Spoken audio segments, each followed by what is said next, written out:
الحمد للہ رب العالمین والصلاة والسلام علی سید الانبیاء والمرسلین اما بعد فاعوذ باللہ من الشیطان الرجیم بسم اللہ الرحمن الرحیم۔ سبق 25 فقہ بہار شریعت حصہ دوم۔ اس میں ہم پڑھ رہے ہیں نجاستوں کا بیان۔ نجس چیزوں کے پاک کرنے کا طریقہ انشاءاللہ تعالی یہ ہم پڑھیں گے، توجہ کے ساتھ سماعت کریں گے تو انشاءاللہ تعالی خوب برکتیں حاصل ہوں گی۔ اللہ تعالی ہم سب کو دین اسلام سیکھنے کی بھی توفیق دے، سمجھنے کی بھی توفیق دے اور عمل کی بھی توفیق دے، ساتھ ہی ساتھ دوسروں کو سکھانے کی سعادت عطا فرمائے۔ نجس چیزوں کے پاک کرنے کا طریقہ، ایک اصول بیان کیا جا رہا ہے۔ جو چیزیں ایسی ہیں کہ وہ خود نجس ہیں، جن کو ناپاکی اور نجاست کہتے ہیں، جیسے شراب یا غلیظ، ایسی چیزیں جب تک اپنی اصل کو چھوڑ کر کچھ اور نہ ہو جائیں پاک نہیں ہو سکتی۔ شراب جب تک شراب ہے نجس ہی رہے گی، اور سرکہ ہو جائے تو اب پاک ہے۔ ایک مسئلہ پڑھ دیتا ہوں، اس سے ریلیٹڈ پھر بقیہ اسی کی مثالیں ہیں۔ جس برتن میں شراب تھی اور سرکہ ہو گئی، وہ برتن بھی اندر سے اتنا پاک ہو گیا جہاں تک اس وقت سرکہ ہے۔ اگر اوپر شراب کی چھینٹیں پڑی تھیں تو وہ شراب کے سرکہ ہونے سے پاک نہ ہوگی۔ یوں ہی اگر شراب مثلاً منہ تک بھری تھی، پھر کچھ گر گئی کہ برتن تھوڑا خالی ہو گیا، اس کے بعد سرکہ ہوئی، تو یہ اوپر کا حصہ جو پہلے ناپاک ہو چکا تھا پاک نہ ہوگا۔ اگر سرکہ اس سے انڈیلا جائے گا تو وہ سرکہ بھی ناپاک ہو جائے گا۔ ہاں اگر پلی وغیرہ سے نکال لیا جائے تو پاک ہے۔ اور پیاز لہسن شراب میں پڑ گئے تھے، سرکہ ہونے کے بعد پاک ہو گئے۔ اچھا، مسئلہ نمبر 2 اسی سے ریلیٹڈ ہے، 3 4 چوتھا میں پڑھ دیتا ہوں۔ شراب کو خریدنا یا منگانا یا اٹھانا یا رکھنا حرام ہے، اگرچہ سرکہ کرنے کی نیت سے ہو۔ یہاں سے یہ جو بڑے بڑے سپر سٹورز ہوتے ہیں، خاص طور پہ UK یورپ میں، تو وہاں پر شراب کے بھی سیکشن بنے ہوتے ہیں۔ تو اگر ان سپر سٹور میں کوئی مسلم کام کرتا ہے تو اسے چاہیے کہ شراب کی شیلفنگ نہ کرے اور ٹل پر بھی کام نہ کرے، کیونکہ وہاں پر شراب اٹھانی اور سکین کرنی پڑتی ہے۔ اس کے علاوہ جو ڈپارٹمنٹس ہیں، جو حلال سیکشن ہے، جیسے مطلب دودھ وغیرہ، بٹر، بریڈ، تو ان ایریاز میں کام کرتا ہے، یا کپڑوں کے سیکشن میں کام کرتا ہے، تو وہ بالکل حلال ہے، کاروبار جائز ہے۔ شیلفنگ کرنا، چیزیں رکھنا، ہینگرز پہ کپڑے لٹکانا، اس میں کوئی مذائقہ نہیں ہے، یہ جاب کر سکتے ہیں۔ اسی طرح آج کل یہ ڈیلیوری سسٹم بہت زیادہ ہے، تو اس میں بھی اگر شراب یا کسی حرام پروڈکٹ کی ڈیلیوری کی جا رہی ہے تو وہ بھی الاؤڈ نہیں ہے، اسلام اس کی اجازت نہیں دیتا۔ اس کے بعد جو مسائل ہیں، مسئلہ نمبر 5 6 یہ میں پڑھتا ہوں۔ نجس جانور نمک کی کان میں گر کر نمک ہو گیا تو وہ نمک پاک و حلال ہے۔ اپلے کی راکھ پاک ہے، اور اگر راکھ ہونے سے قبل بجھ گیا تو ناپاک۔ اب آگے ایک اور اصول بیان ہو رہا ہے۔ جو چیزیں بذات ہی نجس نہیں بلکہ کسی نجاست کے لگنے سے ناپاک ہوئیں، ان کے پاک کرنے کے طریقے مختلف ہیں۔ یعنی ایک چیز تو خود نجس ہے، جیسے شراب کی مثال ہے نا، جب تک وہ شراب ہے ناپاک ہے، جب وہ سرکہ بن گئی، ونیگر اس کو کہتے ہیں سرکے کو، تو وہ پاک ہو گئی۔ اب مسئلہ یہ ہے کہ کوئی چیز پاک ہے، کسی چیز کے لگنے سے ناپاک ہوئی ہے، جو چیزیں بذات ہی نجس نہیں یعنی کہ پاک ہیں بلکہ کسی نجاست کے لگنے سے ناپاک ہوئیں، ان کے پاک کرنے کے مختلف طریقے ہیں۔ پانی اور ہر رقیق بہنے والی چیز سے جس سے نجاست دور ہو جائے دھو کر نجس چیز کو پاک کر سکتے ہیں، مثلا سرکہ اور گلاب کی ان سے نجاست کو دور کر سکتے ہیں، تو بدن یا کپڑا ان سے دھو کر پاک کر سکتے ہیں۔ بغیر ضرورت گلاب اور سرکہ وغیرہ سے پاک کرنا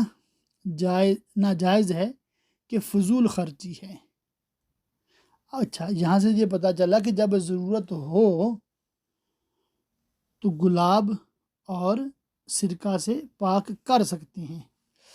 مستعمل پانی اور چائے سے دھوئیں، پاک ہو جائے گا۔ مائع مستعمل کے بارے میں کیا پڑھا تھا کہ اس سے وضو یا غسل نہیں کر سکتے، مگر کپڑے دھو سکتے ہیں، برتن دھو سکتے ہیں، چونکہ یہ پانی ہے پاک مگر پاک کرتا نہیں ہے۔ پاک کس کو نہیں کرتا؟ وضو اور غسل کے لیے پاک نہیں کرتا، مگر کپڑوں کو، برتنوں وغیرہ کو جو ناپاک ہوں پاک کر دیتا ہے مائع مستعمل۔ آگے ایک اور مسئلہ بیان ہوا ہے، تھوک سے اگر نجاست دور ہو جائے پاک ہو جائے گا۔ جیسے بچے نے دودھ پی کر پستان پر قے کی، یعنی کہ وہ بچے نے دودھ پیا نا، معدے میں چلا گیا، پھر واپس نکال دیا، عورت کے پستان پر اس نے قے کر دی، پھر کئی بار دودھ پیا اسی پستان سے، نہ اس کو پونچھا ہے نہ دھویا ہے، یہاں تک کہ اس کا اثر جاتا رہا۔ اب وہ جگہ جو ہے پاک ہو گئی، اور شرابی کے منہ کا مسئلہ اوپر گزرا۔ دودھ اور شوربہ اور تیل سے دھونے سے پاک نہ ہوگا کہ ان سے نجاست دور نہ ہوگی۔ اب یہاں دیکھیں دودھ بھی پانی کی طرح ہوتا ہے نا، شوربہ جو ہے اور تیل جو ہے، مگر ان سے چیزیں پاک نہیں ہوتی۔ مسئلہ 11 ہے، نجاست اگر دلدار ہو، اس کو دلدار نہیں پڑھنا، دال کے اوپر انہوں نے زبر لکھی ہوئی ہے، جیسے پاخانہ، گوبر، خون وغیرہ، تو دھونے سے گنتی کی کوئی شرط نہیں بلکہ اس کو دور کرنا ضروری ہے۔ اگر ایک بار دھونے سے دور ہو جائے تو ایک ہی مرتبہ دھونے سے پاک ہو جائے گا، مطلب کہ 3 بار دھونا ضروری نہیں ہے۔ ہاتھوں کو نجاست لگی ہے، مثلا خون لگ گیا تو ہاتھ کو صرف ایک بار دھو لیا، خون کا اثر ختم ہو گیا، پاک۔ اور اگر 4-5 مرتبہ دھونے سے دور ہو تو 4-5 مرتبہ دھونا پڑے گا۔ ہاں، اگر 3 مرتبہ سے کم میں نجاست دور ہو جائے تو 3 بار پورا کر لینا مستحب ہے۔ اچھا، اب یہاں پر یہ نہیں لکھا ہوا کہ کلمے کتنے پڑھنے ہیں، یہاں سے یہ غلط فہمی بھی دور ہونی چاہیے کہ بعض لوگ سمجھتے ہیں بھی جب تک کلمے نہیں پڑھیں گے ہاتھ پاک نہیں ہوں گے۔ تو میں ان کو کہتا ہوتا بھی آپ کے ہاتھ ناپاک تھے ہی نہیں، آپ نے جب استنجا کیا نا، پانی استعمال کیا، تو استنجے والی جگہ جب پاک ہوئی، آپ کو اطمینان ہو گیا، تو اب آپ اٹھے ہیں، شلوار وغیرہ پہن کے باہر نکلے ہیں، سنک پہ آ کے ہاتھ دھونے لگے ہیں، تو یہ آپ کے ہاتھ ناپاک نہیں ہیں۔ اگر ہاتھ ابھی بھی ناپاک ہے تو آپ کا جسم بھی ناپاک ہے، وہ کپڑے بھی ناپاک ہو گئے جن کو آپ کے ہاتھ لگے تھے۔ یہ ہاتھ پاک ہیں مگر جراثیم لگے ہیں تو اس کو دھو لیں صابن وغیرہ سے، بہت اچھی بات ہے، ہینڈ واش استعمال کر لیں تو اس میں کوئی حرج نہیں ہے، مگر کلمے پڑھنا ضروری نہیں ہے۔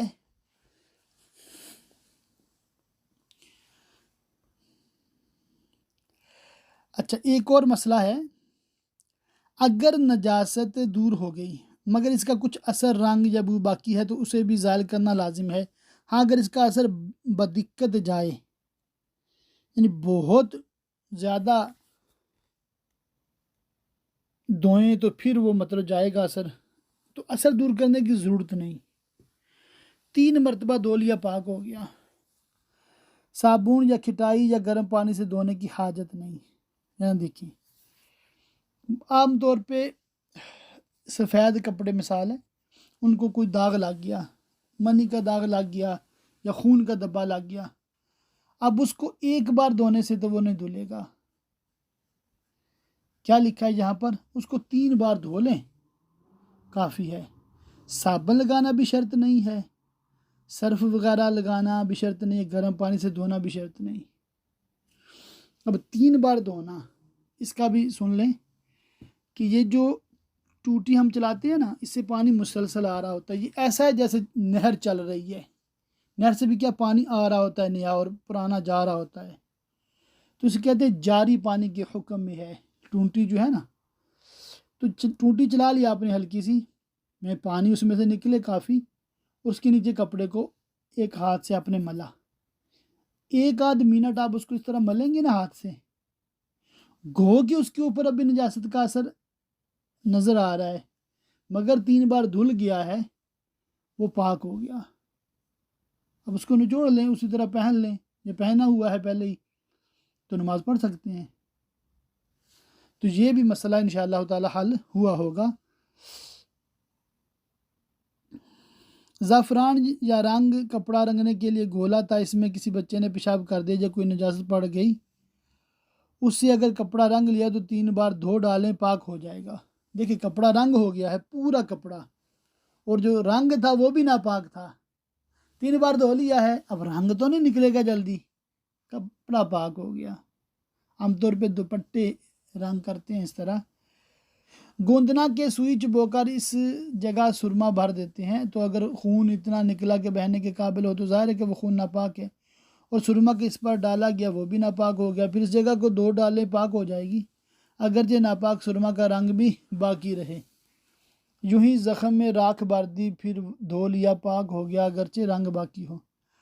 کپڑے یا بدن میں ناپاک تیل لگا تھا، 3 مرتبہ دھو لینے سے پاک ہو جائے گا، اگرچہ تیل کی چکنائی موجود ہو، اس تکلف کی ضرورت نہیں کہ صابن یا گرم پانی سے دھوئے، لیکن اگر مردار کی چربی لگی تھی تو جب تک اس کی چکنائی نہ جائے پاک نہ ہوگا۔ مسئلہ 17، اگر نجاست رقیق ہو تو 3 مرتبہ دھونے اور 3 مرتبہ بقوت نچوڑنے سے پاک ہوگا، اور قوت کے ساتھ نچوڑنے کی یہ معنی ہے کہ وہ شخص اپنی طاقت پر اس طرح نچوڑے کہ اگر پھر نچوڑے تو اس سے کوئی قطرہ نہ ٹپکے، اگر کپڑے کا خیال کر کے اچھی طرح نہیں نچوڑا تو پاک نہ ہوگا۔ یہ جو مسئلہ ہے نا 17، یہ بہت لوگوں کو پریشان کیے ہوئے ہے۔ یہ اصل میں صرف صورت میں ہے جب آپ جیسے ایک بالٹی میں پانی ہے اور ایک ڈول سے پانی کپڑے پہ ڈالتے ہیں، تو چونکہ ڈول سے پانی ڈال رہے ہیں نا، تو اب یہ جاری پانی کے حکم میں نہیں ہے، اب اس کو 3 بار اتنا نچوڑنا ہے کہ قطرہ بھی نہ ٹپکے، پھر پانی ڈالنا ہے، پھر نچوڑنا ہے قطرہ نہ ٹپکے، پھر پانی ڈالنا ہے، نچوڑنا ہے قطرہ بھی نہ ٹپکے، صرف اس صورت میں کہ آپ ڈول سے اس کو دھو رہے ہیں۔ اب ذرا پانی ہے بالٹی میں، تو اگر گھر میں ٹوٹی لگی ہوئی ہے تو اس کے نیچے اگر کپڑے کو مل لیں گے نا تو وہ بڑی آسانی سے دھل جائے گا، اور 3 بار نچوڑنا بھی ضروری نہیں ہے، کیونکہ ٹوٹی کیا ہے، جاری پانی کے حکم میں ہے۔ اور اگر پاس میں کوئی نہر ہے، کوئی ایسی چیز ہے، مطلب پانی جس میں سے آ رہا ہے اور ہے بھی پاک، تو اس کے اندر اس کو تھوڑی دیر ڈبوئیں، 1 منٹ مثال ہے، پھر نکال لیں، کپڑا پاک۔ تو یہ مطلب اس طرح، اس کو ایک یوں بھی مثال کے سمجھ لیں، جیسے پاکستان میں واشنگ مشین ہوتی تھی پرانی، ابھی بھی شاید کئی گھروں میں ہوگا وہ، کہ اس میں سے خود سے پانی ڈالتے تھے پیپ وغیرہ کے ذریعہ یا بالٹی کے ذریعہ، صابن سرف وغیرہ ڈال دیتے تھے، یا وہ گائے سوپ کے ٹکڑے چھوٹے چھوٹے کار کے وہ ڈال لیتے تھے، تو اس میں پھر وہ کپڑے ڈال دیتے تھے، مثالیں ناپاک کپڑے اس میں ڈال دیے، اب وہ گھماتی تھی 1.5 گھنٹہ جو بھی اس کا ٹائمنگ ہے، تو رکتی تھی نا جب، تو اس میں صابن ہی صابن، سرف ہی سرف ہوتی تھی، کپڑے یعنی کہ تو ہیں بھی ناپاک۔ اب ان کپڑوں کو نتھارتے تھے، پنجابی میں کہتے ہیں، یعنی کہ اس میں سے جو صابن ہے وہ نکالتے تھے پانی کے ذریعے سے، تو ٹوٹی چلا لی ہے، اس میں سے اب صابن نکال رہے ہیں، مثلا قمیض ہے، جتنا حصہ دھل گیا اس کو اوپر وہ لیتے جاتے ہیں، ایک ہاتھ پہ ملتے رہے، ایک ہاتھ کے گرد اس کو پھرتے رہتے ہیں یا ہاتھ پہ رکھ لیتے ہیں، ڈپینڈ اس کا سائز کتنا ہے، تو جو حصہ دھل گیا نا اس کو اوپر لیتے جائیں، جو ابھی نہیں دھلا اس کو دھوتے جائیں، ٹوٹی کے نیچے دھوتے جائیں، ملتے جائیں ملتے جائیں دھوتے جائیں۔ اب یہ ساری قمیض میں سے جب صابن نکل گیا نا، تو یہ چونکہ چلتے پانی کے حکم میں ہے ٹوٹی کا پانی، تو اب یہ پاک بھی ہو گئی، صابن نکل گیا، دھل گئی، پاک بھی ہو گئی۔ تو یوں واشنگ مشین کا مسئلہ آپ کو ساری عمر کے لیے حل ہو گیا کہ بھلے وہ ناپاک تھا اب پاک ہو گیا۔ اب اگر ایسا ہے بھی پاک اور ناپاک مکس کپڑے ہیں تو اس کا طریقہ میں یہ عرض کرتا ہوں، کیونکہ صابن لگانا شرط نہیں ہے نا، اب کیا کریں، پاک کپڑے تو ڈالیں آپ واشنگ مشین میں، ابھی چلانا نہیں، رک جائیں، ناپاک کپڑوں کو چلتی ٹوٹی کے نیچے اس کو اس طرح دھوئیں، ایسے دھو لیں بس، وہ کپڑے دھوئے آپ نے پاک ہو گئے، اب وہ گیلے ہیں ان کو ڈالیں واشنگ مشین میں، پاک اور پاک مکس کر دیں، کوئی مسئلہ نہیں، اب جلا دیں صابن، وہ سارا کچھ، وہ جب بعد میں نکالیں گے صابن لگا ہوا ہے ہیں تو پاک، اب ان کا صابن نکال دیں، اس کو سکھا لیں، پہن لیں۔ دیکھیں، پاک اور ناپاک کو مکس کر کے دھونا کہ جس کی وجہ سے پاک بھی ناپاک ہو جائیں، اس کی اجازت نہیں ہے شرعاً، اسلام اس کی اجازت نہیں دیتا، یہ گناہ کا کام ہے۔ تو اس سے بچنے کا جو طریقہ ہے کہ اس کو پہلے پاک کر لیں جو ناپاک ہے، یا وہ سارے ہی ناپاک ہیں تو ان کو اکٹھے دھو لیں پھر ایک واشنگ میں، تو یوں ایک ترکیب سے آپ کام چلا سکتے ہیں۔ اور جن کے ہاں مطلب وہی تھوڑا ایڈوانس کی مشینیں ہیں جیسے یو کے میں، وہ تو پانی کے پائپ کے ساتھ ڈائریکٹ کنیکشن ہوتا ہے، وہ 3-4 بار پانی لیتی نکالتی، مطلب ضرورت کے مطابق صابن لیتی ہے، کمفرٹ وغیرہ لیتی ہے، اور خود ہی وہ مطلب ساری ترکیب کرتی ہے، اور بعض تو ایسی ہیں وہ ڈرائی بھی کر دیتی ہیں، اور بعض تو پریس بھی کر دیتی ہیں، چلو جی جان چھٹی، نہ سکھانے پڑیں اور نہ استری کرنے پڑیں، تو ان سے کپڑے بالکل پاک ہو جاتے ہیں، اسی پر فی زمانہ ہیں اور ہمارے علماء جو ہیں وہ فتویٰ دیتے ہیں۔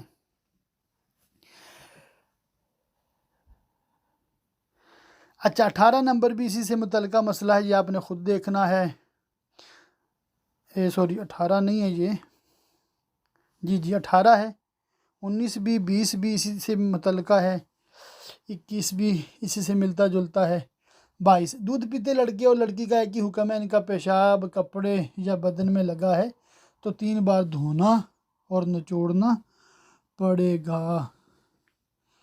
اچھا، ایک مسئلہ، جو چیز نچوڑنے کے قابل نہیں ہے جیسے چٹائی وغیرہ، جوتا، اس کو دھو کر چھوڑ دیں کہ پانی ٹپکنا موقوف ہو جائے، یوں 2 مرتبہ اور دھوئیں، یعنی تیسری مرتبہ جب پانی ٹپکنا بند ہو گیا وہ چیز پاک ہو گئی، اسے ہر مرتبہ کے بعد سکھانا ضروری نہیں، یوں ہی جو کپڑا اپنی نازکی کے سبب نچوڑنے کے قابل نہیں اسے بھی یوں ہی پاک کیا جائے۔ ٹھیک ہے، مسئلہ نمبر 24، 25، 26، 27، 28 یہ آپ نے خود پڑھ لینا ہے، 29 بھی آپ پڑھ لیں تو اچھی بات ہے۔ 30واں، لوہے کی چیز جیسے چھری، چاقو، تلوار وغیرہ جس میں نہ رنگ ہو نہ نقش و نگار نجس ہو جائے تو اچھی طرح پونچھ لینے سے پاک ہو جائے گی،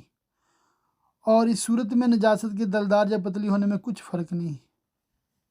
خالی پونچھ لینا ہے، وائپس استعمال کرنے ہیں۔ یوں ہی چاندی، سونے، پیتل، گلٹ اور ہر قسم کی دھات کی چیزیں پونچھنے سے پاک ہو جاتی ہیں، بشرطے کہ نقشی نہ ہو، اور اگر نقشی ہوں یا لوہے میں زنگ ہو تو دھونا ضروری ہے، پونچھنے سے پاک نہ ہوں گی۔ نقشی کسے کہتے ہیں کہ وہ اس کے اندر وہ لکھائی ہوتی ہے، نقش بنے ہوتے ہیں۔ آئینہ اور شیشے کی تمام چیزیں اور چینی کے برتن یا مٹی کے روغنی برتن یا پالش کی ہوئی لکڑی، غرض وہ تمام چیزیں جن میں مسام نہ ہوں، کپڑے یا پتے سے اس قدر پونچھ لی جائیں کہ اثر بالکل جاتا رہے، پاک ہو جاتی ہیں۔ منی کپڑے میں لا کر خشک ہو گئی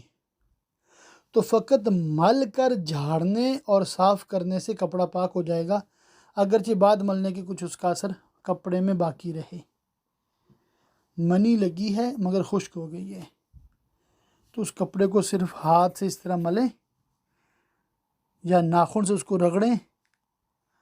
تو چاہے اس پہ مطلب اثر باقی ہے پاک ہو گئی، دھونا ضروری نہیں، جبکہ خشک ہو گئی ہو، اور اگر منی ابھی گیلی ہے تو وہ دھونے سے پاک ہوگی۔ اس مسئلہ میں عورت، مرد، انسان، حیوان، تندرست، مریض، جریان سب کی منی کا ایک حکم ہے۔ یہ اس لیے میں نے پڑھا ہے کہ بعض مسئلہ بتانے والے ایسے ہیں، وہ کہتے ہیں جی وہ پہلے دور میں منی بڑی گاڑی ہوتی تھی، ابھی تو منی پتلی ہوتی ہے۔ تو یہ دیکھیے بہار شریعت میں ہر قسم کی منی کا لکھا ہے، چاہے وہ پتلی ہے یا گاڑی ہے، جو بھی منی ہے وہ اگر کپڑے پہ لگی ہے، اگر خشک ہو گیا کپڑا تو صرف اس کو مل کے جھاڑنے سے پاک، اور اگر گیلا ہے ابھی تو اس کو دھونا ہوگا۔ بدن میں اگر منی لگ جائے تو بھی اسی طرح پاک ہوگا، پانی سے دھونا شرط نہیں ہے، مگر جس پہ غسل فرض ہوا ہے لازمی سی بات ہے، غسل تو کرنا ہی ہوگا۔ مسئلہ نمبر 35، یہ آپ پڑھ لیں، اسی سے ملتا جلتا ہے۔ 36 بھی پڑھ لیں، 37 بھی پڑھ لیں، 38۔ موزے یا جوتے میں دلدار نجاست لگی جیسے پاخانہ، گوبر، منی، تو اگرچہ وہ نجاست تار ہو، کھرچنے اور رگڑنے سے پاک ہو جائیں گے، جوتے وغیرہ پاک ہو جائیں گے۔ اور اگر مثل پیشاب کی کوئی پتلی نجاست لگی ہو، اس پر مٹی یا راکھ یا ریتا وغیرہ ڈال کر رگڑ ڈالیں، جب بھی پاک ہو جائیں گے۔ اور اگر ایسا نہ کیا جہاں تک کہ وہ نجاست سوکھ گئی تو اب بے دھوئے پاک نہ ہوں گے۔ اچھا، ایک اور مسئلہ ہے، ناپاک زمین اگر خشک ہو جائے اور نجاست کا اثر یعنی رنگ بو جاتا رہے، پاک ہو گئی، خواہ وہ ہوا سے سوکھی ہو یا دھوپ یا آگ سے، وہ پاک ہو گئی، مطلب اس پہ نماز پڑھ سکتے ہیں، مگر اس سے تیمم کرنا جائز نہیں۔ نماز اس پہ پڑھ سکتے ہیں، تیمم نہیں کر سکتے۔ مسئلہ 41، 42، 43 یہ آپ نے خود سے پڑھنا ہے۔ چکی کا پتھر خشک ہونے سے پاک ہو جائے گا۔ 45، 46، 47، 48، 49، 50 یہ آپ نے خود سے پڑھنے ہیں۔ سور کے سوا ہر جانور حلال ہو یا حرام جبکہ ذبح کے قابل ہو اور بسم اللہ کہہ کر ذبح کیا گیا تو اس کا گوشت اور کھال پاک ہے، کہ نمازی کے پاس اگر وہ گوشت ہے یا اس کی کھال پر نماز پڑھی تو نماز ہو جائے گی، مگر حرام جانور ذبح سے حلال نہ ہوگا، حرام ہی رہے گا، صرف اس کی گوشت اور کھال کا مسئلہ ہے۔ سور کے سوا ہر مردار جانور کی کھال سکھانے سے پاک ہو جاتی ہے۔ یہ الگ سے مسئلہ ہے کہ ذبح تو نہیں کیا، مردار ہے، مگر اس کی کھال سکھا لی ہے تو پاک ہو جاتی ہے، خواہ اس کو کھاری نمک وغیرہ کسی دوا سے پکایا ہو یا فقط دھوپ یا ہوا میں سکھا لیا ہو، اور اس کی تمام رطوبت فنا ہو کر بدبو جاتی رہی ہو،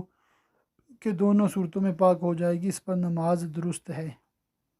مسئلہ نمبر 53 آپ نے خود پڑھنا ہے، 54، 55، 56، 57، 58 بھی۔ 58 پڑھ دیتا ہوں۔ شہد ناپاک ہو جائے تو اس کے پاک کرنے کا طریقہ یہ ہے کہ اس سے زیادہ اس میں پانی ڈال کر اتنا جوش دیں کہ جتنا تھا اتنا ہی ہو جائے، 3 مرتبہ یوں ہی کریں، پاک ہو جائے گا۔ ناپاک تیل کو پاک کرنے کا طریقہ یہ ہے کہ اتنا ہی پانی اس میں ڈال کر خوب ہلائیں، پھر اوپر سے تیل نکال لیں اور پانی پھینک دیں، یوں ہی 3 بار کریں، یا اس برتن میں نیچے سوراخ کر دیں کہ پانی بہہ جائے اور تیل رہ جائے، یوں بھی 3 مرتبہ میں پاک ہو جائے گا، یا یوں کریں کہ اتنا ہی پانی ڈال کر اس تیل کو پکائیں یہاں تک کہ پانی جل جائے اور تیل رہ جائے، ایسا ہی 3 دفعہ میں پاک ہو جائے گا۔ اور یوں بھی کہ پاک تیل یا پانی دوسرے برتن میں رکھ کر اس ناپاک اور اس پاک دونوں کی دھار ملا کر اوپر سے گرائیں، مگر اس میں یہ ضرور خیال رکھیں کہ ناپاک کی دھار اس کی دھار سے کسی وقت جدا نہ ہو، نہ اس برتن میں کوئی قطرہ ناپاک کا پہلے سے پہنچا ہو نہ بعد کو، ورنہ پھر ناپاک ہو جائے گا۔ بہتی ہوئی عام چیزیں، گھی وغیرہ کے پاک کرنے کا بھی یہی طریقہ ہے، اور اگر گھی جمع ہوا ہو اسے پگھلا کر انہی طریقوں میں سے کسی طریقہ پر پاک کرو، یا کہ طریقہ ان چیزوں کے پاک کرنے کا یہ بھی ہے کہ پر نالے کے نیچے کوئی برتن رکھیں اور چھت پر سے اس جنس کی پاک چیز یا پانی کے ساتھ اس طرح ملا کر بہائیں کہ پرنالے سے دونوں دھاریں ایک ہو کر گریں، سب پاک ہو جائے گا، یا اسی جنس یا پانی سے ابال لیں، پاک ہو جائے گا۔ اب یہ جو چند طریقے بیان ہوئے نا، آپ کہیں گے بھی یہ تو یاد نہیں رہا، بھی یاد نہیں کرنا، آپ نے صرف یہ یاد رکھنا ہے کہ اگر کوئی ایسی چیز ناپاک ہو گئی ہے تو بہار شریعت حصہ دوم کھولنی ہے، اور اس میں سے مسئلہ نمبر 59 آپ نے پڑھنا ہے، اور اس کے مطابق جو بھی طریقہ آسان لگے عمل کر لینا ہے۔ جا نماز میں ہاتھ، پاؤں، پیشانی اور ناک رکھنے کی جگہ کا نماز پڑھنے میں پاک ہونا ضروری ہے، باقی جگہ اگر نجاست ہو نماز میں حرج نہیں۔ ہاں، نماز میں نجاست کے قرب سے بچنا چاہیے۔ 61 2 3 4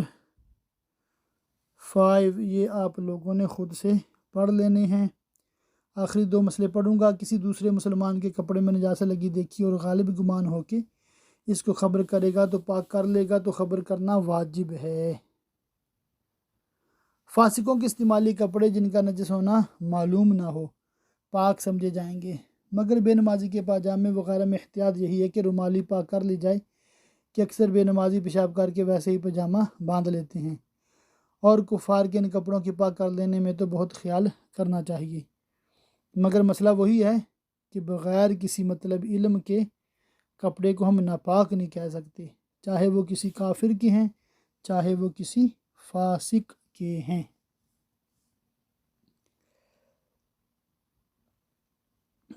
آج کا درس تھوڑا سا لمبا ہو جائے گا کیونکہ استنجی کے متعلق بھی مسائل ہم نے پڑھنے ہیں، اور نیکسٹ ویک انشاءاللہ تعالیٰ آپ کا چونکہ امتحان بھی ہے، اور امتحان میں یہ حصہ بھی میں نے شامل کیا ہے، یعنی حصہ اول اور حصہ دوم مکمل شامل کیا ہے، تو چند مسئلے جو میں پڑھ سکتا ہوں میں انشاءاللہ تعالیٰ 10 منٹ میں پڑھوں گا، باقی آپ خود سے دیکھ لیجئے گا۔ مسئلہ 1، جب پاخانہ پیشاب کو جائے تو مستحب ہے کہ پاخانہ سے باہر یہ پڑھ لے: بسم اللہ اللہم انی اعوذ بک من الخبث والخبائث، پھر بایاں قدم پہلے داخل کرے اور نکلتے وقت پہلے دایاں پاؤں باہر نکالے اور نکل کر غفرانک الحمدللہ الذی اذہب عنی ما یؤذینی وامسک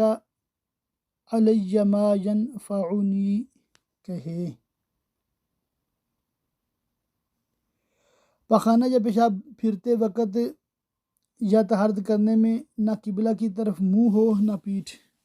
اور یہ حکم عام ہے چاہے مکان کے اندر ہو یا میدان میں، اور اگر بھول کر قبلہ کی طرف منہ یا پشت کر کے بیٹھ گیا تو یاد آتے ہی فوراً رخ بدل دے، اس میں امید ہے کہ فوراً اس کے لیے مغفرت فرما دی جائے۔ بچے کو پاخانہ پیشاب پھرانے والے کو مکروہ ہے کہ اس بچے کا منہ قبلہ کو ہو، یہ پھرانے والا گنہگار ہوگا۔ پاخانہ پیشاب کرتے وقت سورج اور چاند کی طرف نہ منہ ہو نہ پیٹھ، یوں ہی ہوا کے رخ پیشاب کرنا ممنوع ہے۔ ہوا جدھر سے آ رہی ہے نا اس طرف منہ کر کے پیشاب کرنا، کیا ہوگا بھی چھینٹی آپ پہ پڑیں گے نا۔ مسئلہ 5، کنویں یا حوض یا چشمہ کے کنارے یا پانی میں اگرچہ بہتا ہوا ہو، یا گھاٹ پر یا پھلدار درخت کے نیچے یا اس کھیت میں جس میں زراعت موجود ہو، یا سایہ میں جہاں لوگ اٹھتے بیٹھتے ہوں، یا مسجد اور عیدگاہ کے پہلو میں، یا قبرستان یا راستہ میں، یا جس جگہ مویشی بندے ہوں، ان سب جگہوں میں پیشاب پاخانہ مکروہ ہے۔ یوں ہی جس جگہ وضو یا غسل کیا جاتا ہو وہاں پیشاب کرنا مکروہ ہے۔ خود نیچی جگہ بیٹھنا اور پیشاب کی دھار اونچی جگہ گرے یہ ممنوع ہے۔ ایسی سخت زمین پر جس سے پیشاب کی چھینٹیں اڑ کر آئیں پیشاب کرنا ممنوع ہے، ایسی جگہ کو کرید کر نرم کر لے یا گڑھا کھود کر پیشاب کرے۔ کھڑے ہو کر یا لیٹ کر یا ننگے ہو کر پیشاب کرنا مکروہ ہے۔ نیز ننگے سر پاخانہ پیشاب کو جانا یا اپنے ہمراہ ایسی چیز لے جانا جس پر کوئی دعا یا اللہ و رسول یا کسی بزرگ کا نام لکھا ہو ممنوع ہے، یوں ہی کلام کرنا مکروہ ہے۔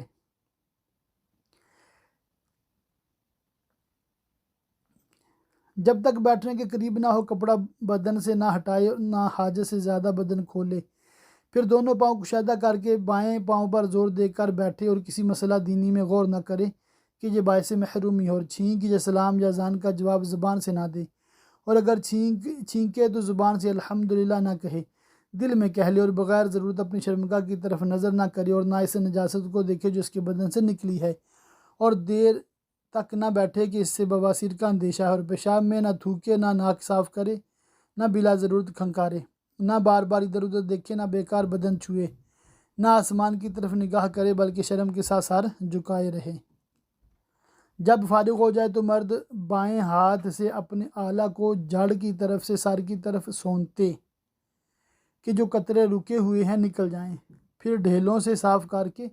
کھڑا ہو جائے، اور سیدھے کھڑے ہونے سے پہلے بدن چھپا لے۔ جب قطروں کا آنا موقوف ہو جائے تو کسی دوسری جگہ طہارت کے لیے بیٹھے، اور پہلے 3 بار دونوں ہاتھ دھو لے، اور طہارت خانہ میں یہ دعا پڑھ کر جائے: بسم اللہ العظیم و بحمدہ والحمد للہ علی دین الاسلام،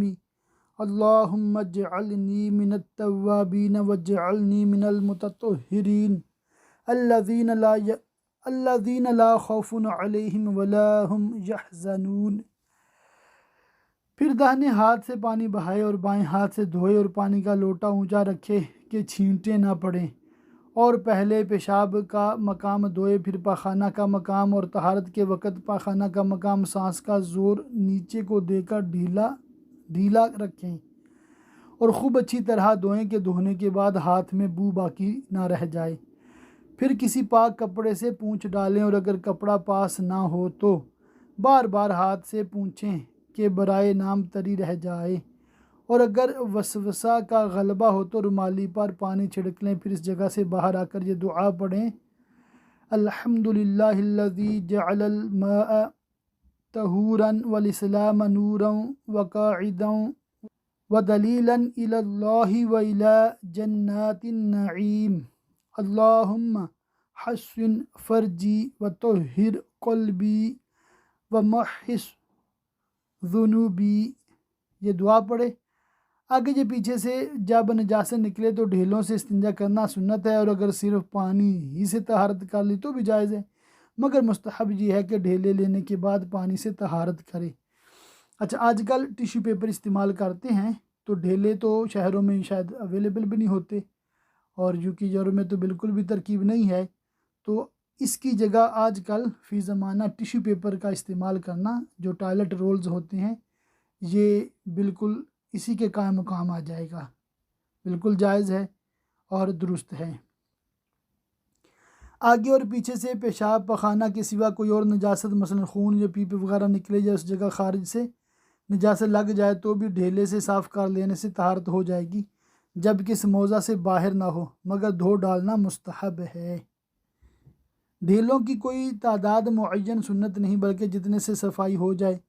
تو اگر ایک سے صفائی ہوگی سنت ادا ہوگی، اگر 3 ڈھیلے لیے اور صفائی نہ ہوئی تو سنت ادا نہ ہوئی۔ البتہ مستحب ہے کہ طاق ہوں اور کم سے کم 3 ہوں، تو اگر 1 یا 2 سے صفائی ہوگی تو 3 کی گنتی پوری کرے،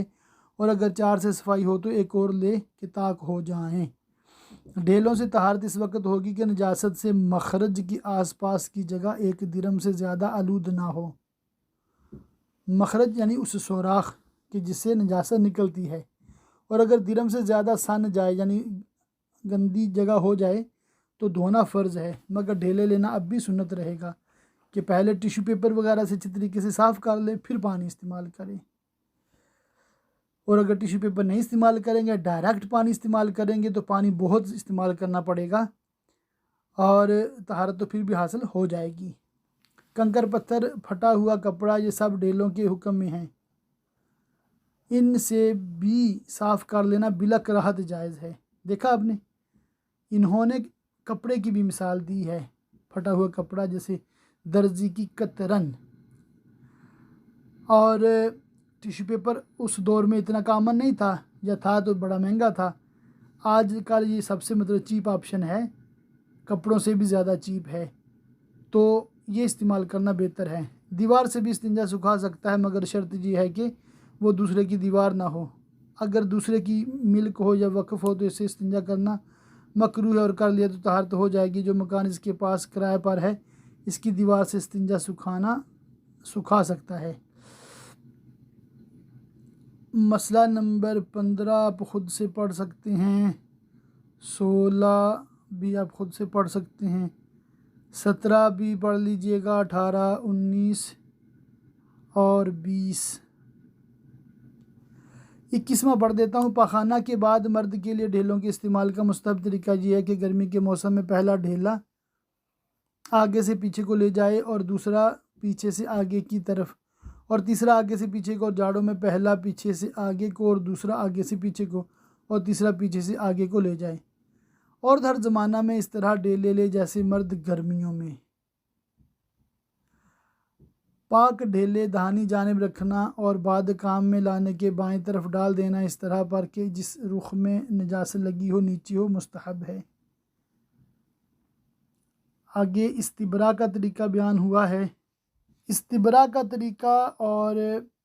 دوسرا مسئلہ انشاءاللہ میں پڑھ دیتا ہوں۔ پیشاب کے بعد جس کو یہ احتمال ہے کہ کوئی قطرہ باقی رہ گیا یا پھر آئے گا، اس پر استبرا یعنی پیشاب کرنے کے بعد ایسا کام کرنا کہ اگر قطرہ رکا ہو تو گر جائے، واجب ہے۔ استبرا ٹہلنے سے ہوتا ہے یا زمین پر زور سے پاؤں مارنے یا داہنے پاؤں کو بائیں اور بائیں کو داہنے پر رکھ کر زور کرنے یا بلندی سے نیچے اترنے یا نیچے سے بلندی پر چڑھنے یا کھنکارنے یا بائیں کروٹ پر لیٹنے سے ہوتا ہے، اور استبرا اس وقت تک کرے کہ دل کو اطمینان ہو جائے۔ ٹہلنے کی مقدار بعض علماء نے 40 قدم رکھی، مگر صحیح یہ ہے کہ جتنے میں اطمینان ہو جائے۔ اور یہ استبرا کا حکم مردوں کے لیے ہے، عورت بعد فارغ ہونے کے تھوڑی دیر وقفہ کر کے طہارت کر لے۔ پاخانہ کے بعد پانی سے استنجا کا مستحب طریقہ یہ ہے کہ کشادہ ہو کر بیٹھے اور آہستہ آہستہ پانی ڈالے اور انگلیوں کے پیٹ سے دھوئے، انگلیوں کا سرا نہ لگے اور پہلے بیچ کی انگلی اونچی رکھے، پھر وہ جو اس سے متصل ہے، اس کے بعد چنگلیاں اونچی رکھے اور خوب مبالغہ کے ساتھ دھوئے۔ 3 انگلیوں سے زیادہ سے طہارت نہ کرے اور آہستہ آہستہ ملے یہاں تک کہ چکنائی جاتی رہے۔ ہتھیلی سے دھونے سے بھی طہارت ہو جائے گی۔ عورت ہتھیلی سے دھوئے اور بنسبت مرد کے زیادہ پھیل کر بیٹھے۔ مسئلہ 28، 29، 30 یہ اب خود پڑھ لیں۔ مرد لنجا ہو یعنی ہاتھ اس کا نہیں ہے، اس کی بیوی استنجا کرا دے، بیوی اس کی استنجا کرا دے، اور عورت ایسی ہو تو اس کا شوہر